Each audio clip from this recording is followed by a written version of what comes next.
100 రోజుల్లో ఇచ్చిన హామీలు అమలు చేస్తామని మరి ఆ రోజు బాండ్ పేపర్లు ఇది గౌరవనీయులు బట్టి విక్రమార్క గారు ఇచ్చిన బాండ్ పేపర్ ఇది బట్టన్న తన శాసనసభలో ప్రతి ఇంటికి ఇచ్చిన బాండ్ పేపర్ ఇది అయితే బాధ కలిగేది ఏంటంటే అధ్యక్ష పెద్ద ఆవిడ వి రెస్పెక్ట్ హర్ గౌరవనీయులు శ్రీమతి సోనియా గాంధీ గారిని కూడా లెటర్ రాయించారు ప్రతి ఇంటికి పంపారు ఇది ఏం రాశారు అధ్యక్ష ఇందులో మేము అధికారంలోకి వచ్చిన 100 రోజుల్లోనే మా గ్యారంటీలు అమలు చేస్తామని మీ తల్లిగా మాటిస్తున్నాను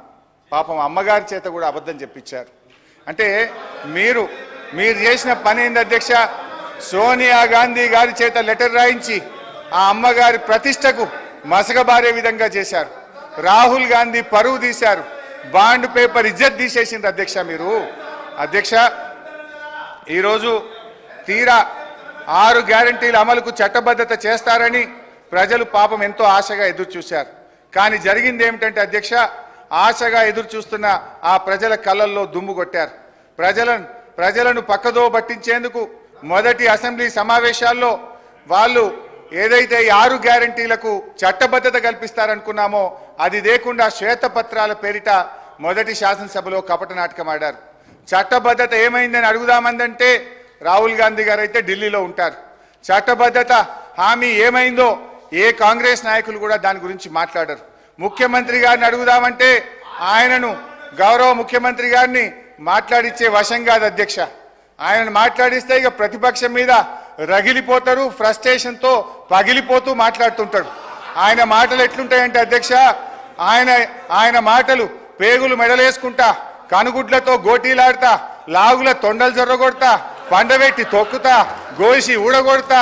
లాగులు ఊడగొడతా అంటూ రాక్షస భాషలో చెలరేగిపోతుంటే పాపం సామాన్య ప్రజలు ఈ ముఖ్యమంత్రి గారిని చట్టబద్ధత ఏమైంది 6 గ్యారెంటీలు ఏమైందని అడిగే ధైర్యం ఉంటుందా అధ్యక్ష హరీష్ రావు గారు బడ్జెట్ పైన మాట్లాడండి ఇది నేను మాట్లాడలేను గౌరవ సభానాయకుడు అన్న మాటలే యాద్ చేసిన బడ్జెట్ ఉన్నది అది అయితే అధ్యక్ష ఓకే అధ్యక్ష ప్లీజ్ అధ్యక్ష ఒకరోజు గౌరవ ముఖ్యమంత్రి గారు అల్లూరి సీతారామరాజు గారి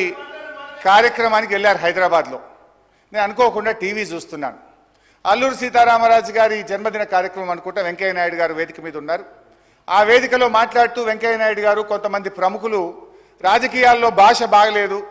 రోజు రోజుకు దిగజారిపోతుంది బడ్జెటే దిగజారిపోతుంది అంటే ముఖ్యమంత్రి గారు ప్రామిస్ చేసిండు ఆ రోజు ఇక ఇవాళ నుంచి నేను భాష మార్చుకుంటా మంచిగా మాట్లాడతా అన్నాడు కానీ మార్చుకోలేదు సరే అధ్యక్ష ఓకే అధ్యక్ష ఐ రెస్పెక్ట్ యూ అధ్యక్ష నేను అధ్యక్ష వారట్లా మాట్లాడినా మాకు అభ్యంతరం లేదు అధ్యక్ష మా బాధల్లా ఆ ముఖ్యమంత్రి కుర్చీకుండే గౌరవం పెరగాలి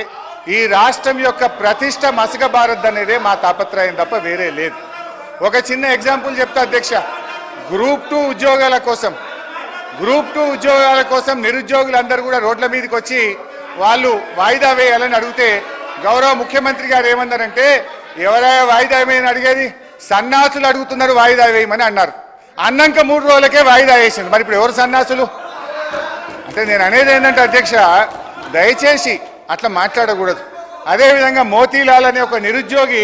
నిరాహార దీక్ష చేస్తే ముఖ్యమంత్రి గారు ఏమన్నారంటే ఆయన అప్లికేషనే పెట్టలేదు ఆయనకు అసలు హాల్ టికెటే లేదు అన్నాడు తెల్లారైన 3 హాల్ టికెట్లు బయట పెట్టిండు ఎవరి గౌరవం దెబ్బతిన్నది మేమనేది ఒక ముఖ్యమంత్రి స్థాయిలో ఉన్నప్పుడు బాధ్యతాయుతంగా మాట్లాడితే రాష్ట్ర గౌరవం బాగుంటుంది వారికి కూడా మంచిగా ఉంటుంది ముఖ్యమంత్రి గారి రాజకీయ రొదలో తిట్ల దాడిలో 6 గ్యారెంటీల చట్టబద్ధత ఏమైంది మహాప్రభు అనే 1 మినిట్